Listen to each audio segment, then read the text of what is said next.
In this video যে ব্রিজটা আমরা দেখতে পাচ্ছি সেটা হলো another part of Farakka bridge and যেভাবে জল বার হচ্ছে সেটা হলো ইটস নর্মাল, যেভাবে নর্মাল প্রতিদিন জল বের হয় সেরকমভাবে, অর্থাৎ বোঝা যাচ্ছে যে জল ঠিক নর্মালভাবে আছে।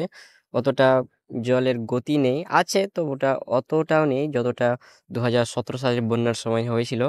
It's normal. আমি যেখান থেকে ভিডিওটা দেখাচ্ছি আনাদার সাইড থেকে, অ্যান্ড আমি ব্রিজের ওপরে গিয়েও ঠিক দেখাবো কেমনটা লাগে। অ্যান্ড আমি ঠিক ব্রিজের ওপরে চলে এসেছি। সো বেসিক্যালি এখানে ফটো তোলা বা ভিডিও করার কোনো অ্যালাউ নেই বা পারমিশন নেই। সো করলে কিছুটা বলে না বেসিক্যালি, সো আমরা করে নিলাম জাস্ট চিল আউট।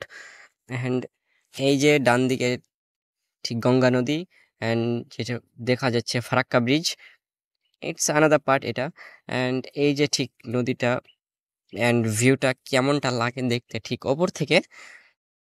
এই যে এই নদীটা ঠিক ভাগীরথীতে গিয়ে হুগলি অ্যান্ড দেন সেখান থেকে বঙ্গোপসাগরে চলে যায়।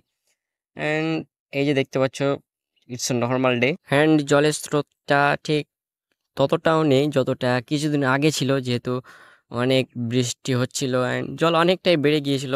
সো তখন জলের স্রোতটা অনেক বেশি ছিল অ্যান্ড দেখতে অনেকটা ভয়ঙ্করও লাগছিল। জাস্ট আমরা কিছুদিন পরে এখন গেলাম। ইংরেজিতে একটা কথা আছে, a pretty face always be pretty. So ওখানে আমরা ফেসটাকে মাইনাস করে এই জায়গাগুলোর নাম অ্যাড করে দিলাম, তাহলেই হলো। এগুলো জায়গাতে যদি আমাদের প্রেজেন্টেশনের মাধ্যমে আমাদের নিজেদের মধ্যে এই ভিউগুলো ক্যাপচার করি, তবে it's totally awesome. If you choose right place, right means anything, when your life is good, your enjoymental moments is good, your everything is good when you choose right. Think about it. আমরা যেখানে যাই না কেন, যা কিছু করি, যেখানে যাই, এনিথিং, এনিওয়ার, এভরিথিং, যা কিছু করি আমরা always choose right when your everything is good. So আমি ঠিক আরেকটা দিক থেকে দেখাবো। মেন নদীটা, এখান দিয়ে জল পার হয় ঠিক নর্মালভাবে প্রতিদিন যেভাবে থাকে। অ্যান্ড এই যে মেন নদীটা এটাই, অ্যান্ড ডান দিকে ফারাক্কা ব্রিজ, অ্যান্ড এই যে দেখতে পাচ্ছ জল বের হচ্ছে,